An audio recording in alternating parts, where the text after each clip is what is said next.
2002ஆம் ஆண்டு நான் அண்ணன் பிரபாகரன் அவர்களின் அழைப்பை ஏற்று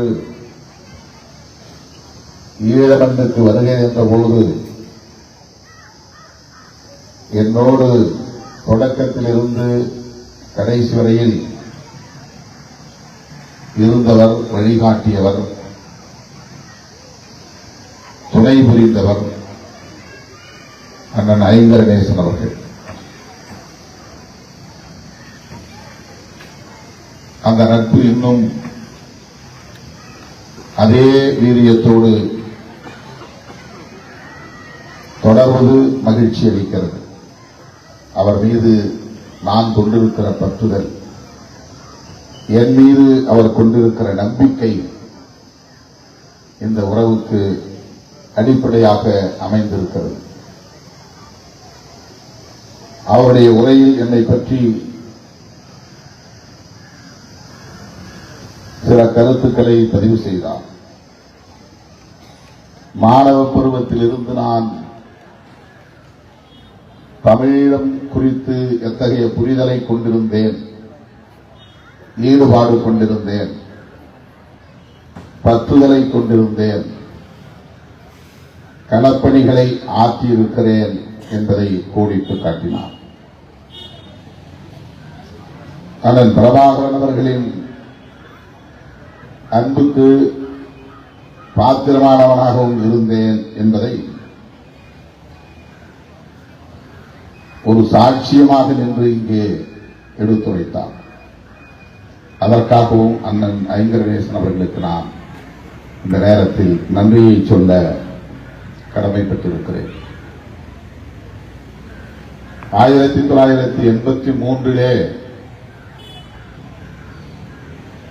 கொழும்பிலே நடைபெற்ற இனக்கொலை, பெருங்கலவரம், கருப்பு ஜூலை என்று இன்றைக்கு நாம் நினைவு கூர்கிற ஒரு கொடூரம் அரங்கேறிய போது தமிழகத்தில் மாணவர் போராட்டங்கள் வெடித்தன.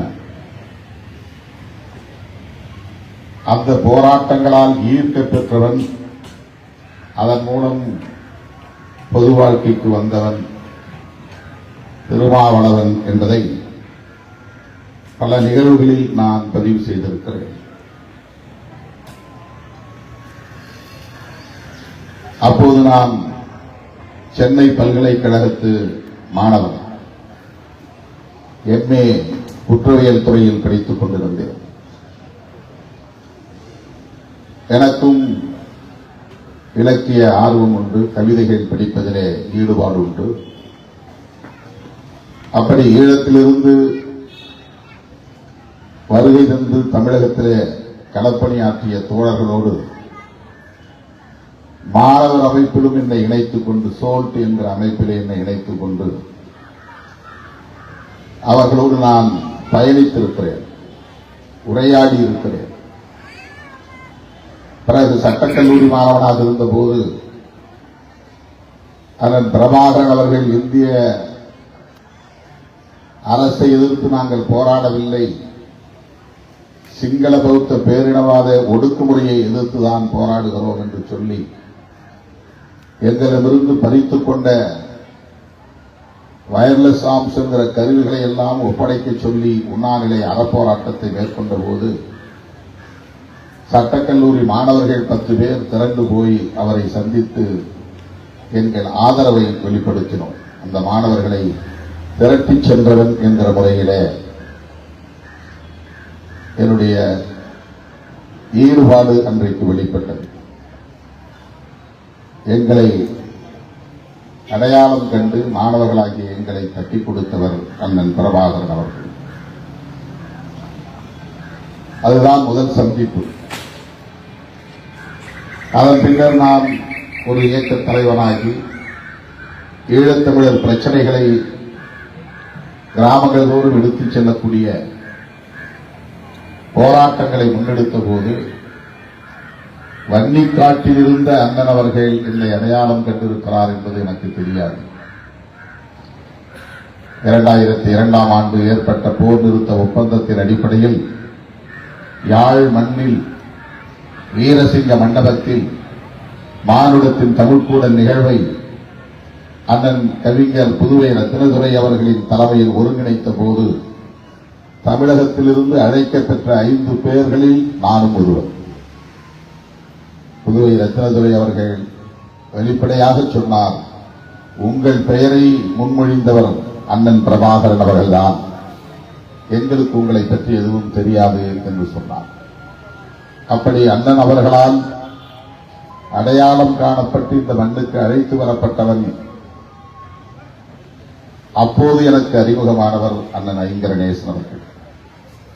அண்ணன் அவர்களோடு நான் எடுத்துக்கொண்ட புகைப்படங்கள், வீடியோக்கள், அவரோடு உரையாடிய காட்சிகள், உணவருந்திய காட்சிகள் எல்லாவற்றையும் அன்றைக்கு ஊருக்கு எடுத்துச் செல்ல வேண்டாம், அந்த ஆட்சியாளர்கள் பறித்துக் கொள்வார்கள், இங்கேயே இருக்கட்டும் என்று சொன்னார் அண்ணன் பிரபாகரன். அவை அனைத்தையும் அண்ணன் ஐங்கரநேசன் அவர்களிடத்திலே ஒப்படைத்துவிட்டு நான் போனேன். எதுவும் இப்போது கையில் இல்லை. அப்படி அவருக்கும் எனக்குமான அந்த உறவு தொடர்ந்து நீடிக்கிறது. பிறகு 2004ஆம் ஆண்டும் அண்ணன் அவர்கள் அழைத்தார். ஒவ்வொரு முறையும் 1 மணி நேரத்திற்கு மேலாக அரசியல் குறித்து என்னோடு கலந்துரையாடினார் என்கிற வரலாற்று நிகழ்வுகளை எல்லாம் மீண்டும் நான் எண்ணி பார்க்கிறேன். நான் இன்றைக்கு சந்தித்துக் கொண்டிருக்கிற இந்த அவலங்களையும் பொருத்தி பார்க்கிறேன். 2002ஆம் ஆண்டு 1 மணி நேரம் தமிழேந்தி அவர்களின் இல்லத்திலே பேசிய பிறகு எழுந்து நின்று என்னை மார்போடு அணைத்து அவர் சொன்ன வார்த்தை,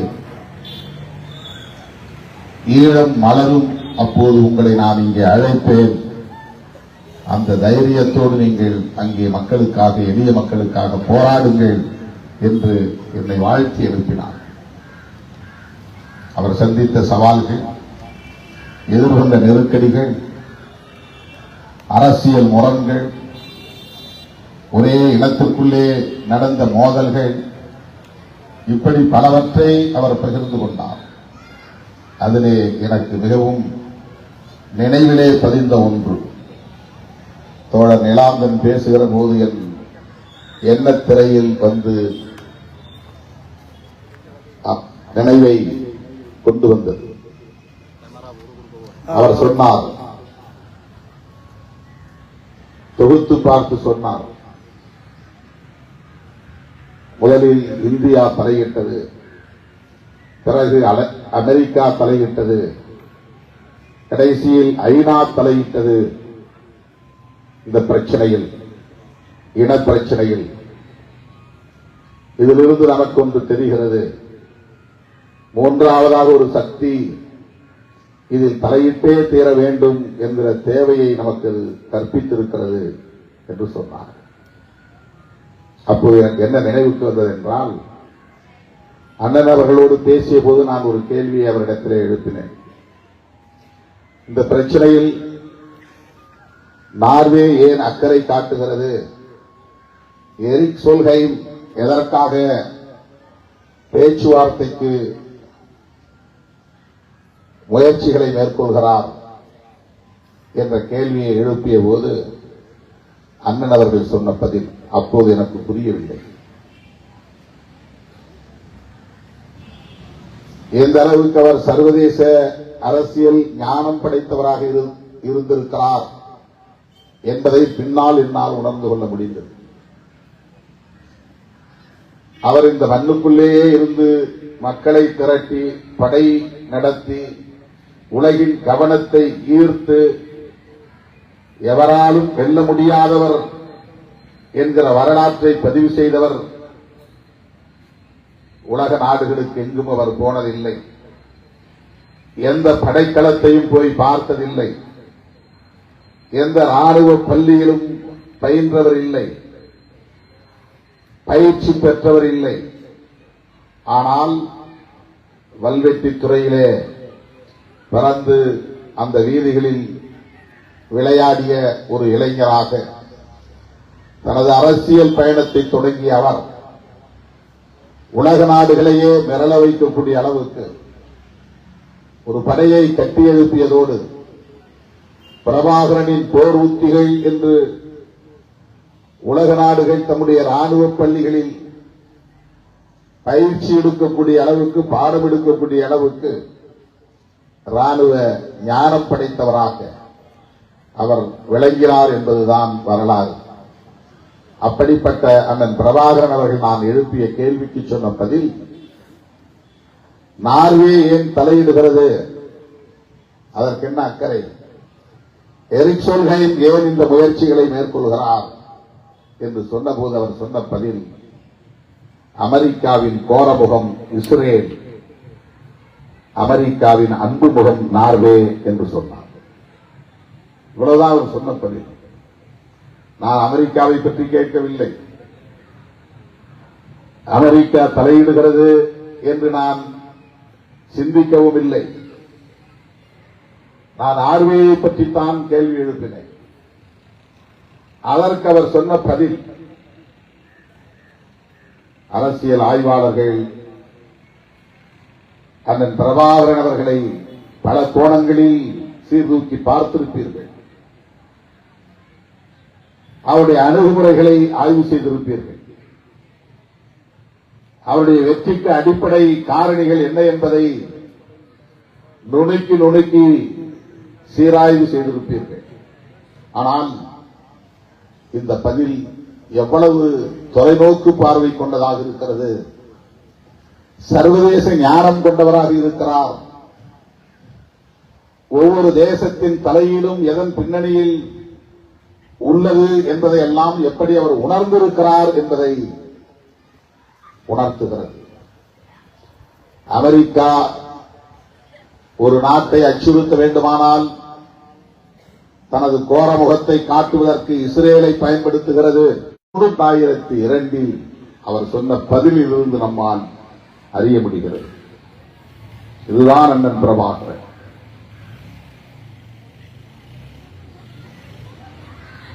மாவீரர் நாள் உரை மாவீரர்களுக்காக செய்யப்பட்டதல்ல, போராடும் போராளிகளுக்காக நிகழ்த்தப்பட்டதல்ல, களத்தில் நிற்கும் தமிழ் சொந்தங்களுக்காக மட்டுமே அவர் பேசிய உரை அல்ல. அவர் என்ன பேசப் போகிறார் என்பதை உலக நாடுகளே அந்த நாளில் காத்திருக்கும். உலக நாடுகளின்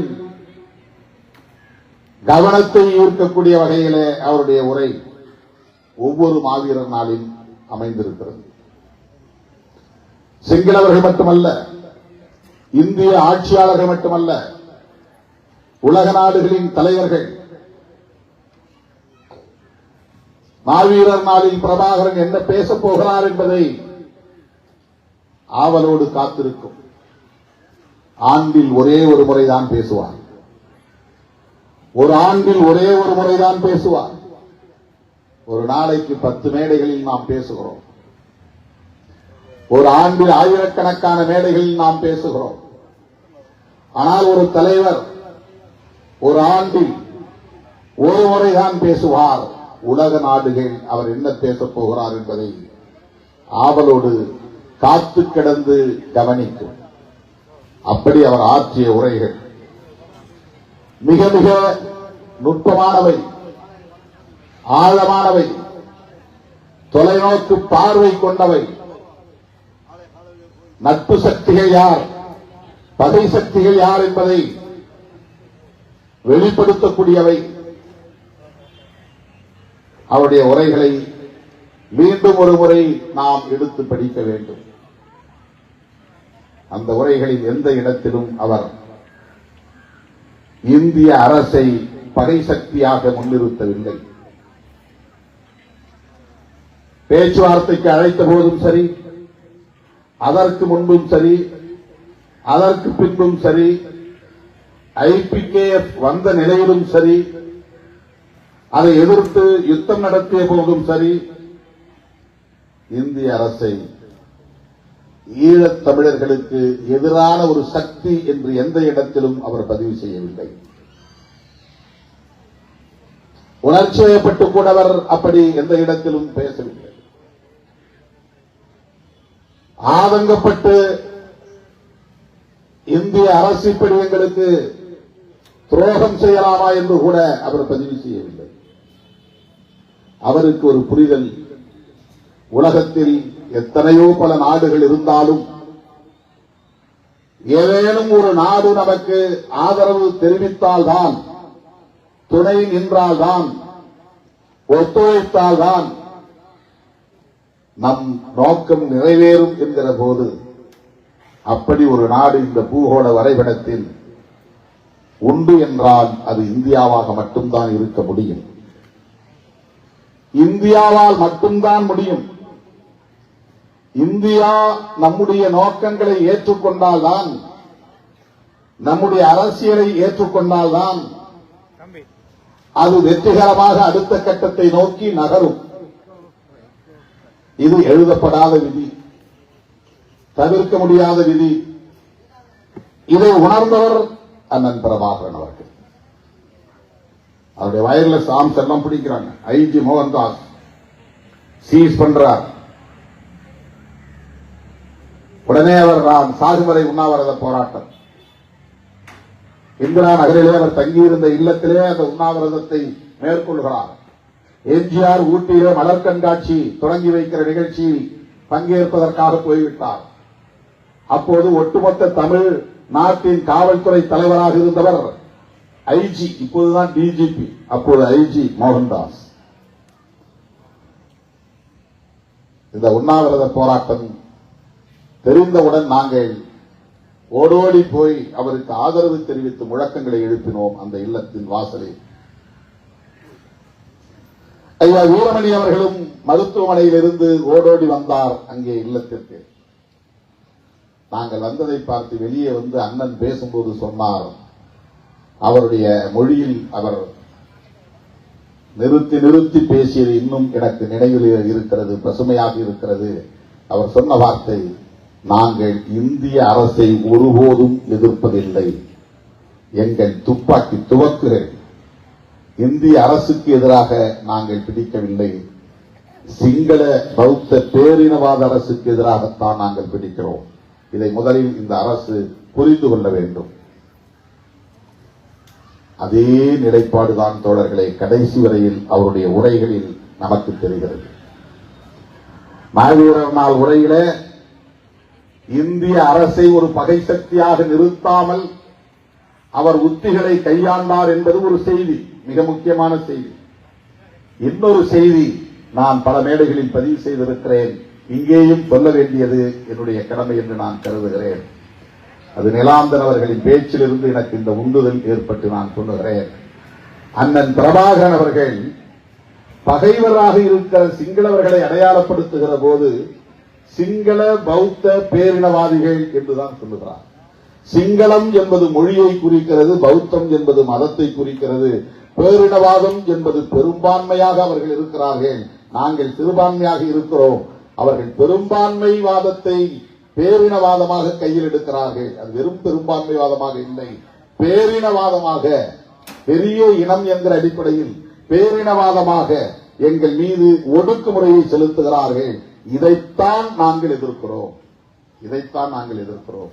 சிங்கள பௌத்த பேரினவாதிகள் என்று மொழி அடையாளத்தோடு மத அடையாளத்தோடு பேரினம் என்கிற அந்த பெரும்பான்மைவாத அடையாளத்தை சுட்டிக்காட்டிய அண்ணன் பிரபாகரன் அவர்கள் எந்த இடத்திலும் நாங்கள் தமிழ் இந்து சிறுபான்மை என்று சொன்னதில்லை.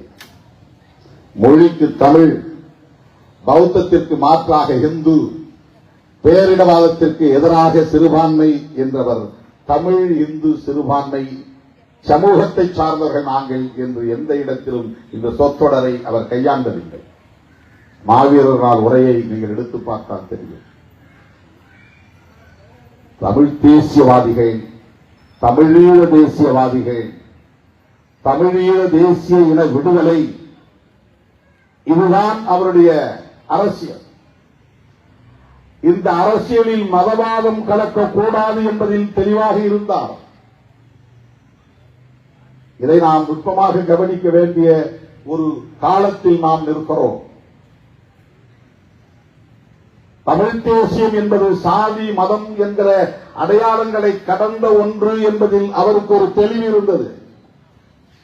அவர் எந்த பெரியார் இயக்கத்திலும் பணியாற்றியவர் இல்லை. எந்த கம்யூனிஸ்ட் இயக்கத்திலும் சேர்ந்து களமாடியவர் இல்லை. ஆனால் அவர் ஒரு செக்யூலர் போர்ஸாக இருக்கிறார். மதசார்பற்ற ஒரு அரசியல் தலைவராக, சாதியை ஒழிக்க வேண்டும் என்கிற அரசியல் தலைவராக, தமிழர்கள் ஒரு தேசிய இனமாக விடுதலை பெற வேண்டும் என்கிற ஒரு விடுதலை போராளியாக, உலகுக்கே வழிகாட்டக்கூடிய ஒரு முன்மாதிரி தலைவராக விளங்குகிறவர் அண்ணன் பிரபாகரன் அவர்கள். அருமை தோழர்களே, இந்த புரிதலில் தான் நாம் ஈழத்தமிழர் சிக்கலை அணுக வேண்டும். அண்ணன் ஐங்கரநேசன் அவர்கள் இங்கே பேசுகிற போது சொன்னார், தமிழ்நாட்டு அரசியலில் தேர்தல் களத்தில் எடுக்கிற முடிவுகளை வைத்துக் கொண்டு நாம் ஒரு நிலைப்பாட்டுக்கு வருவது கூடாது என்று சொன்னார்.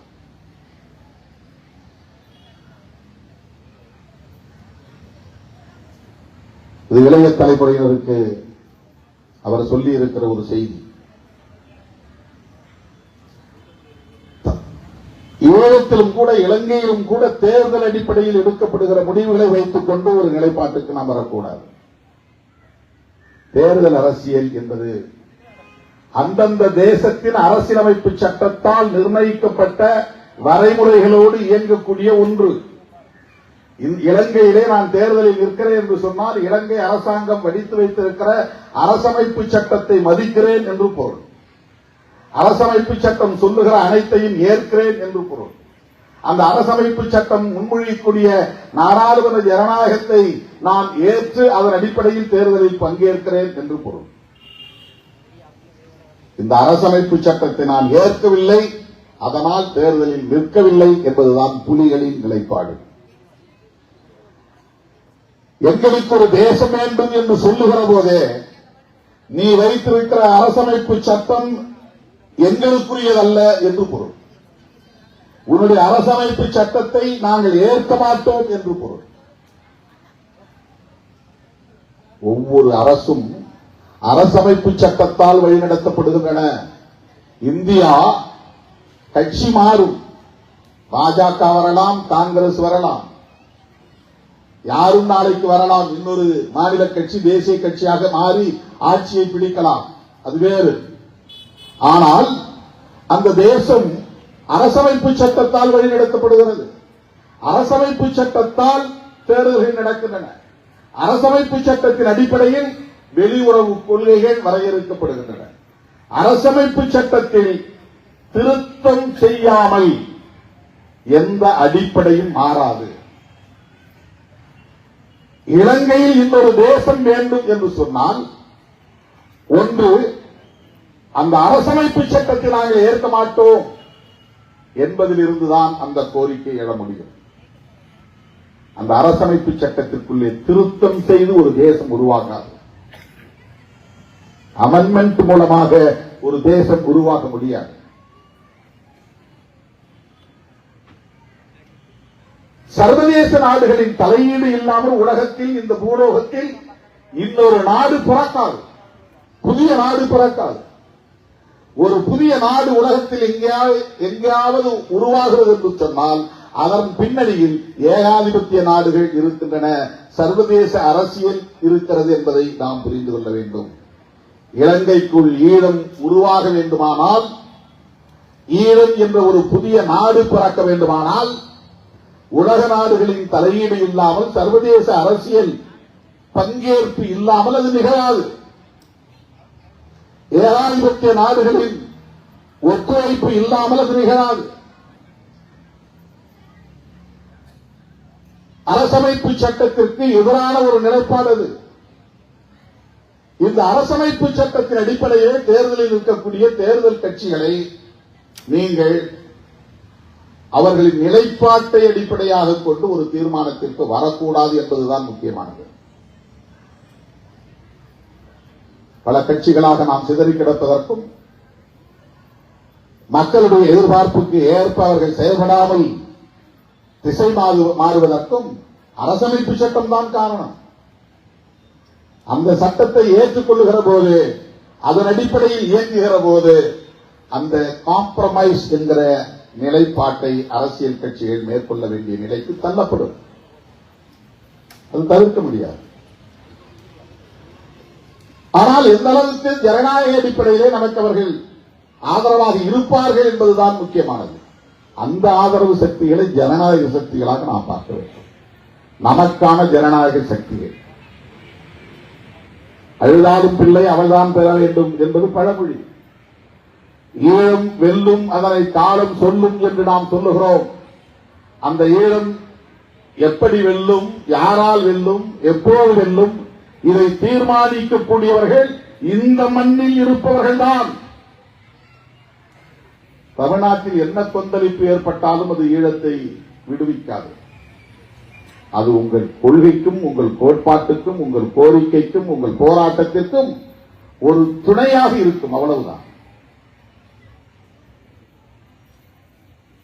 அதனால்தான் நிலாந்தன் சொன்னார், நாம் இங்கே ஒரு தேசமாக உருப்பெற வேண்டும் என்று சொன்னார். தேசமாக உருப்பெறுவதற்கான அரசியல் தான் தேசிய அரசியல். அதுதான் தேசியவாத அரசியல். தேசம் என்பதில் இருந்துதான் தேசியவாதம் உருவாகிறது. நாம் ஒரு தேசமாக உருப்பெற வேண்டும் என்பதற்கான வாதம் தான் தேசியவாதம். நாம் ஒரு தேசமாக உருவாக வேண்டுமானால் நாடாளுமன்ற ஜனநாயகத்தின் அடிப்படையில் அது நடக்குமா என்றால் நடக்காது. தேர்தலில் போட்டியிட்டு வெற்றி பெற்ற நாடாளுமன்ற உறுப்பினர்களால் அது நிகழ்த்த முடியுமா என்றால் முடியாது.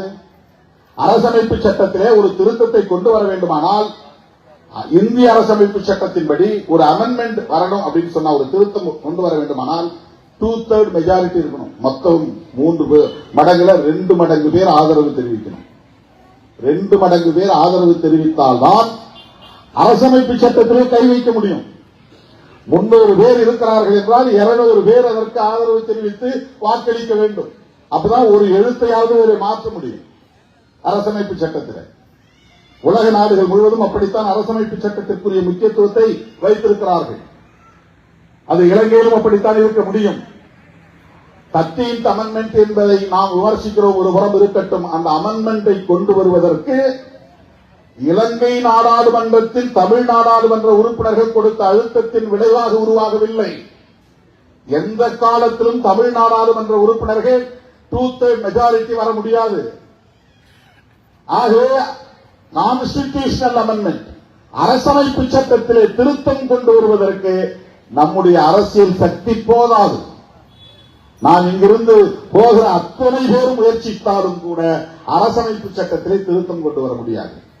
அரசமைப்பு சட்டத்திலே திருத்தம் கொண்டு வர வேண்டுமானால் சிங்களம் பேசக்கூடியவனும் சேர்ந்து நமக்கு ஆதரவாக இருந்தால்தான், 2 மடங்கு 3இல் 2 மடங்கு பேர் நமக்கு ஆதரவு தெரிவித்தால்தான் அரசமைப்பு சட்டத்திலே திருத்தம் கொண்டு வர முடியும். ஆனால் 13th அமெண்ட்மெண்ட் என்கிற 13வது அரசமைப்பு சட்ட திருத்தம் நிகழ்ந்தது எதனால் நிகழ்ந்தது என்றால் அவுட் ஆஃப் கம்பல்ஷன், ஒரு நிர்பந்தத்தின் அடிப்படையில். இந்திய அரசின் தலையீட்டில் நாம் போராடினோம் என்பது ஒரு புறம், அவன் பலவீனமாக இருந்தான் என்பது இன்னொரு புறம். இன்னொரு நாடு ஒரு நாட்டின் பிரச்சனையில் தலையீடு செய்கிறது என்று சொன்னால் அதற்கு காரணம் அந்த நாட்டை ஆளக்கூடிய ஆட்சியாளர்கள் பலவீனமாக இருந்தால் மட்டும்தான் தலையீடு செய்ய முடியும். அன்றைக்கு நாம் போராடினோம், அவர்களுக்கு அது தலைவலியாக இருந்தது என்பது மட்டுமே காரணம் இல்லை, சர்வதேச அரசியலும் காரணமாக இருந்தது. அவர் சொன்னதைப் போல அன்றைய அதிபர் ஜெயவர்தனா முதலாளித்துவ நாடுகளின் நண்பராக இருந்தார். அமெரிக்க ஏகாதிபத்தியத்திற்கு ஆதரவாக இருந்தார். இந்தியா அன்றைக்கு ரஷ்ய சார்பு நிலையை எடுத்தது. இந்த சர்வதேச அரசியல் ஒரு காரணமாக இருந்தது.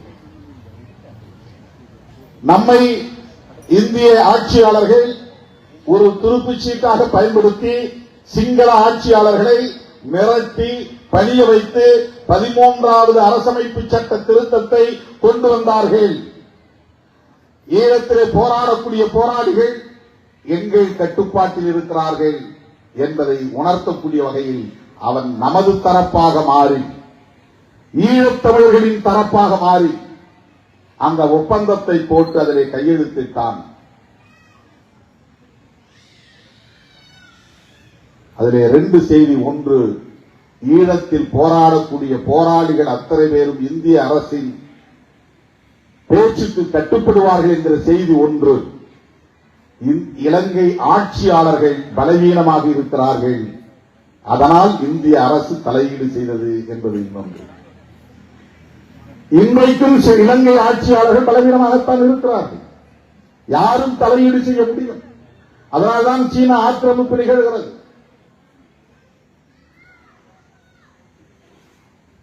இன்னொரு நாடு தலையீடு செய்ய முடியாத அளவுக்கு அவர்கள் வலிமை பெற்றவர்களாக இல்லை. அதுதான் யதார்த்தமான உண்மை. உண்மையில் நம் போராட்டம் வெற்றி பெற்று பல ஆண்டுகள் கடந்துவிட்டன. அந்த வெற்றியை வெற்றியாக அங்கீகரிக்கவில்லை உலக நாடுகள். ஈழத்தை ஒரு நாடாக, விடுதலை பெற்ற நாடாக அங்கீகரிக்கவில்லை உலக நாடுகள். அதைவிட முக்கியமாக தமிழீழ விடுதலை புலிகள் உள்ளிட்ட போராளிகள் இயக்கத்தை மக்கள் இயக்கமாக அவர்கள் ஏற்கவில்லை. ஒரு தேசிய இன விடுதலை இயக்கமாக ஏற்கவில்லை. ஒரு பயங்கரவாத குழு என்கிற அடிப்படையில் தான், ஒரு டெரரிஸ்ட் குரூப் என்கிற அடிப்படையில் தான் இந்த அமைப்புகளை உலக நாடுகளை பார்த்தன. அந்த ஸ்டிக்மா இன்னும் இருக்கிறது. எனது அருமை தோழர்களே, இந்த பின்னணியில் இருந்துதான் இந்த அரசியலை நாம் உற்று நோக்க வேண்டும்.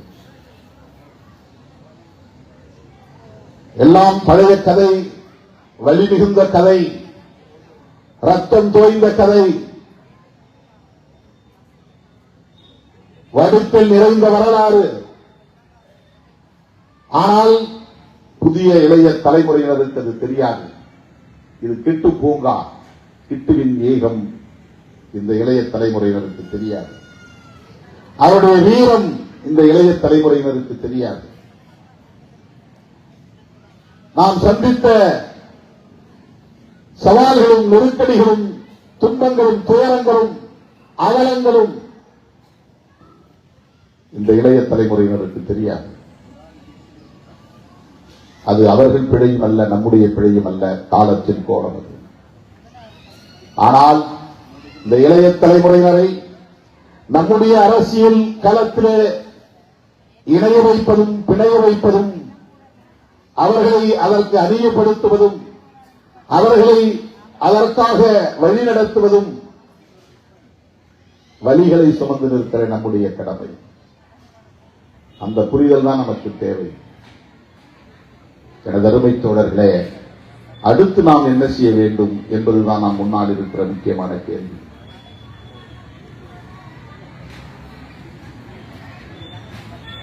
உலக வரலாற்றில் எல்லா விடுதலை இயக்கங்களும் இது போன்ற பல சரிவுகளை சந்தித்திருக்கின்றன, பின்னடைவுகளை சந்தித்திருக்கின்றன, தோல்விகளை சந்தித்திருக்கின்றன. பாலஸ்தீன விடுதலை இயக்கத்தின் வரலாறு நமக்கு தெரியும். யாசர் அராபத் என்கிற ஒரு மாமனிதர் சிதறி கிடந்த அவ்வளவு பேரையும் ஒருங்கிணைக்கிற வல்லமை பெற்றவராக இருந்தார். அப்படி இன்றைக்கு சிதறி கிடக்கிற தமிழர்களை ஒருங்கிணைக்கக்கூடிய வலிமை பெற்ற ஒரு தலைமையை நாம் அடையாளம் காண வேண்டும். அதுதான் நமக்கு முன்னால் இருக்கிற மிக முக்கியமான சவால். தமிழ்நாட்டில் யார் தேர்தல் கூட்டணி, என்ன தேர்தல் கூட்டணி என்று தேடுவதல்ல, அதை பற்றி ஆய்வு செய்வதல்ல நம்முடைய நோக்கம், நம்முடைய வேலை. தமிழ்நாடு என்பது 30 மாநிலங்களில் ஒரு மாநிலம், 545 நாடாளுமன்ற உறுப்பினர்களில் வெறும் 40 உறுப்பினர்களை கொண்ட ஒரு மாநிலம். 545 பேரில் 40 பேர் சில திருத்தங்களை கொண்டு வர முடியுமே தவிர பெரிய அழுத்தங்களை தந்துவிட முடியாது. சின்ன சின்ன வெல்ஃபேர் ஸ்கீம்ஸ், நலத்திட்டங்களை உருவாக்க முடியுமே தவிர ஒரு நாட்டை உருவாக்கக்கூடிய வேலை திட்டத்தை அவர்களால் உருவாக்க முடியாது. இதுதான் பிராக்டிக்கல், நடைமுறை சாத்தியக்கூறுகளை நான் பேசுகிறேன். எனவே இந்தியாவின் நன்மதிப்பை பெற வேண்டும் என்பதும் சர்வதேச சமூகத்தின் நன்மதிப்பை பெற வேண்டும் என்பதும் தான் நம் முன்னால் இருக்கிற இரண்டாவது சவால். சிதறி கிடக்கிற தமிழ் சொந்தங்களை ஓரணியில் திரட்டுவது, சர்வதேச சமூகத்தின் நன்மதிப்பை பெறுவது, இது நியாயமான கோரிக்கை. இந்த மக்களுக்கான அரசியல் தீர்வு வேண்டும். இதை உணர்த்த வேண்டியது நம் முன்னால் இருக்கிற மிக முக்கியமான இரண்டாவது சவால். இந்த அடிப்படையில் தான் நாம் கருத்தரங்குகளை நடத்த வேண்டும். இந்த அடிப்படையில் தான் அரசியல் பயிலரங்குகளை நடத்த வேண்டும். இந்த அடிப்படையில் தான் விவாதங்களை, உரையாடல்களை நாம் முன்னெடுத்துச் செல்ல வேண்டும். தோழர்களே, அந்த புரிதல் அண்ணன் ஐங்கரநேசன், தோழர் நிலாந்தன் போன்றவரிடத்திலே வெகுவாக இருக்கிறது. அதை என்னால் உணர முடிகிறது. அதை ஒருங்கிணைக்க வேண்டிய பணிகளை நீங்கள் முன்னெடுத்தால் அந்த களத்தில் உங்களோடு திருமாவளவன் என்றென்றைக்கும் ஒற்ற துணையாக இருப்பான் என்பதை சொல்லி இந்த வாய்ப்புக்கு நன்றி கூறி முடிக்கிறேன். நன்றி, வணக்கம்.